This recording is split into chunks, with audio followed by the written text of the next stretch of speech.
There is a magical operation of maximum importance. The initiation of a new aeon. When it becomes necessary to utter a word, the whole planet must be bathed in blood. The Legacy of Kain franchise is one of the most beloved and obscure series of games. It's frankly a mess of great and bad ideas, flaws, and decisions that work just enough to give it a special identity that continues to attract fans. The story, and especially how it's presented by skillfully writing amazing characters set within a truly remarkable world, makes it one of my favourites, period. The first title, Blood Omen, at a surface level doesn't appear groundbreaking, another top-down Zelda-esque RPG, but in hindsight it paints an excellent portrait of what was to come. Narrative-centered gaming. People don't play Blood Omen for the gameplay, as you'll soon understand. The story of Kain's rise to prominence is what draws players in. Frustratingly though, Blood Omen is the hardest to actually own and play, with the lack of digital distribution and limited print runs. Oh, the PS1 version is available through ROMs, but I assure you, the PC version is far better. You can get it to run on Windows 7, though it requires quite a bit of effort. I might do a video about it if I get enough requests. The story, as you would imagine, follows the young noble Kain set in the world of Nosgoth, a land deteriorating from the corruption of 8 pillars that spiritually and magically balance the world. During one night, Kain is brutally cut down by a group of bandits and enters the afterlife, vengeance calling for the retribution of his murder. The necromancer Mortanius offers Kain the chance to seek revenge by becoming a vampire, an undead being that requires the blood of others, thus is hated by mankind. After reawakening and setting upon his slayers with a passion, he demands a return to his past mortality, which after encountering the corrupted pillars and the ghost of Ariel, the guardian of the balance pillar, he's promised an end to his curse by killing the other, living, now insane guardians to restore the respective pillars, thus saving Nosgoth and himself. As you'd imagine, the vanilla setup soon divulges into conspiracies, prophecies, and overall madness as you explore the world and the different inhabitants. The value of the narrative comes in setting up the later events of the franchise. The extra context of Blood Omen makes the lore far easier to digest, especially in Soul Reaver 2. The real momentum comes through the character Kain, who unlike his peers in other adventure games, is just a massive, self-indulgent prick, who I, like many fans, totally love. There's a lot of ambiguity in the background and setup to the world when you start playing, and that's a result of Kain just not giving enough of a shit to listen or investigate. He doesn't care about saving the world, being merciful or fair, helping mankind or showing any moral scruples like killing and murdering hundreds of people, because why should he? The world for Kain is an uncaring place that brutally killed him in the prime of his life, and the path of the vampire has him slowly becoming an unstoppable godlike being capable of untold death and destruction. This is his journey. The major consequences of his intentional and unintentional actions and choices have profound impacts for the future, hence the title, The Legacy of Kain. The devs at Silicon Knights wanted a game where you played as the bad guy, but also one that adults would play, so instead of a simplified objective morality of good versus evil, no such artificial dilemma exists in Blood Omen.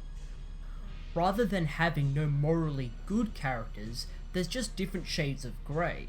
By the time you start playing, it's all gone to shit.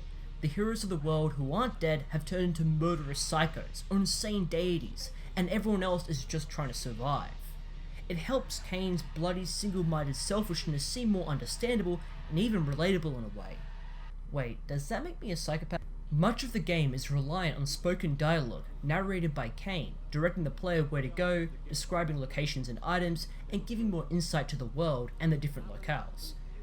This is something you'll enjoy, as Simon Templeman delivers an absolutely incredible performance as Kain. Dark, witty, haunting, and entirely memorable. He gives such texture and richness that no other could replicate or do justice. The room I had entered had but one purpose: the torture and execution of human beings for the sadistic pleasure of its engineer. Blood was splattered on every surface, coating the spikes that jutted from the walls and filming the stone floor. The dread and agony of victims past still echoed through the lethal walls. A symphony of terror and agony filled the air. Then, from amidst the cacophony of screaming souls came the perverse laughter of the vampire himself. The world of Nosgoth is fantastic, presented as a bleak, decaying land, its environments and the occasional human settlements having a very appealing 17th century architecture and dramatic motifs which I can never get enough of. The frequent use of FMVs during dialogue and when fast travelling is impressive, though they're really dated and pretty awkward to watch now. Unfortunately, the dedication to the story comes at the expense of the actual game itself, which is essentially a linear version of Zelda with a heavy focus on combat. As Kain, you travel around, locating and exploring different temples, caves, or dungeons, fighting enemies and occasionally solving puzzles before obtaining a new tool or item, or fighting one of the corrupted guardians. After which, a new way has been opened for you to proceed to the next location, repeating the same process. While starting a bit bare, Kain will soon wield a large arsenal of different weapons, spells, items, and armors that will support him in the game's ever-present combat. A major element of the game is Kain's Vampiric Bloodlust. Your health bar is constantly being drained through fighting and the elements like snow and rain, so making sure you're well fed is imperative. Getting blood can be done in different ways. Vials can slightly replenish or permanently extend your life bar. Chained up wretches that beg for their lives can be drained of their fluids. Nasty. Otherwise, when fighting humans, once you've inflicted enough damage, they'll become stunned, are basically just wobbling around. It's then you can either finish them off or drink their blood. As you've noticed, there's no neck biting, rather Kain drinks from a distance, which always remains satisfying and very unnerving. This can be done to multiple people at once, so good yet so fucked up. But if you feel really fucked up, you can enter towns and villages and massacre all the inhabitants to restore your health, a simple matter with the lack of defenses. Or you can enter at night and kill them in their sleep. Christ. Being a blood-sucking vampire, it's understandable there's a lack of traders or merchants willing to do business. Rather, blood, your own health, works as currency. Dark altars throughout the world will give you items for the more blood you give them. This leaves you critically weakened, but well supplied with more bloody tools. There are no RPG stats to increase. Rather, the somewhat obscure blood fountains can boost Kain's abilities, like allowing him to replenish magic faster and nullifying weaknesses like rain. Your first significant unlockables are the different forms Kain can transform into. The wolf form allows you to travel much faster and leap across pits and obstacles. You can fast travel between different waypoints on the map as a swarm of bats and disguise yourself as a normal human, allowing you to gather information and some safety in the well-guarded towns. While cool and interesting at first, your abilities are sorely underused. You frequently switch to the wolf form in the early parts of the game before being pushed aside as some sort of minor gimmick. The disguise mechanic is a very unique way of infiltrating the enemy positions or undertaking stealthy attacks if you're vulnerable. But besides one or two occasions, you never have to use it, and even though the game cites the feature as a way to gather information, it's mostly the same bit of useless "oh woe is me" dialogue, a real waste of a great idea. Easily Kain's most useful and most well realised form is that of Mist. With it on, you can pass through barriers, harmful terrain and avoid enemy attacks. It's great as it opens up much more of the world and really encourages exploring prior areas like formerly fatal lakes. The different weapons each have drawbacks and advantages. The mace inflicts little actual damage but can break through barriers and stun opponents, allowing an easy feed. The flame sword is a powerful weapon capable of incinerating foes, especially the undead who will otherwise reanimate, though it's at the cost of obtaining any blood. Armor types play a more minor role, with the bone armor repelling any ghouls, and the blood armor that will drink the blood of your enemies whilst you fight and kill them. That is so fucking metal. The spells are a mix of offensive and defensive types. Casting a shield to deflect magic attacks right back at the user is always helpful.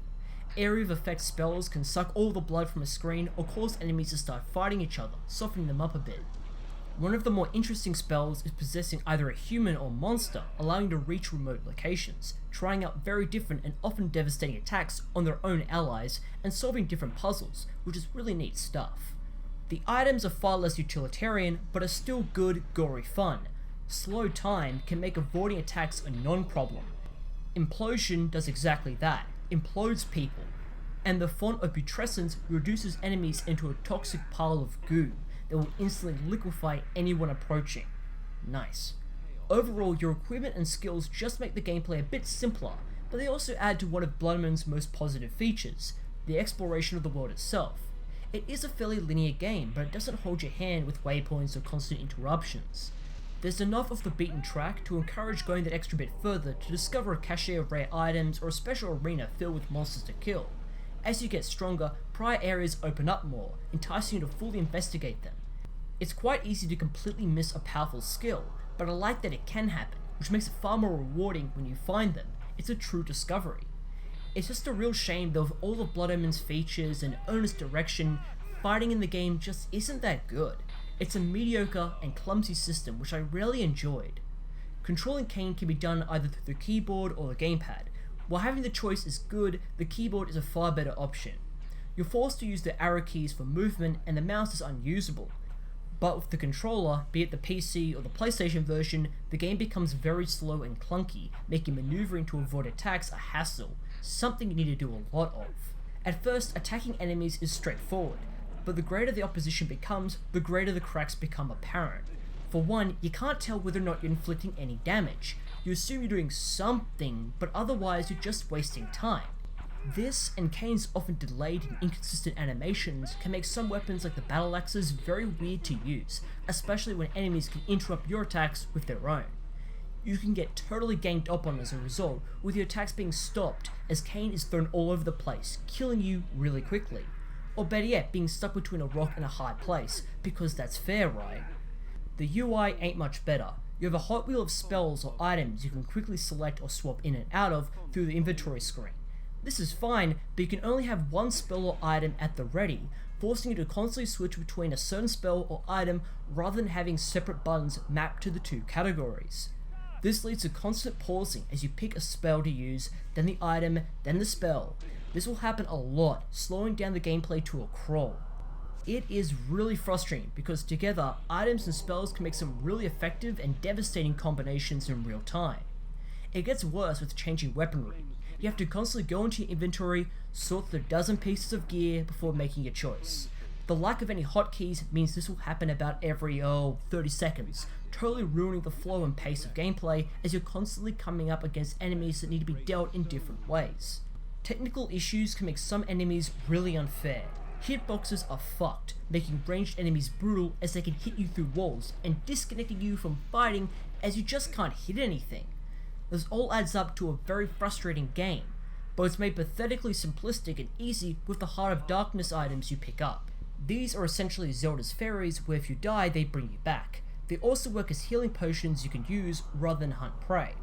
A few of these would be acceptable, but you amass dozens of them very quickly, and as long as you remain a little frugal, you'll never die in Blood Omen, allowing you to brute force through much of the game. If you do die, it's back to the last save, which is only about 5 or 10 minutes.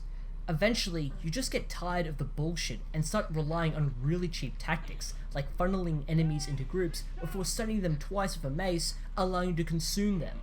This works on even late game enemies, but it's so boring and simplistic that I just came to hate the whole element of the game. You can avoid a lot of combat by just walking past it, so what's really the point?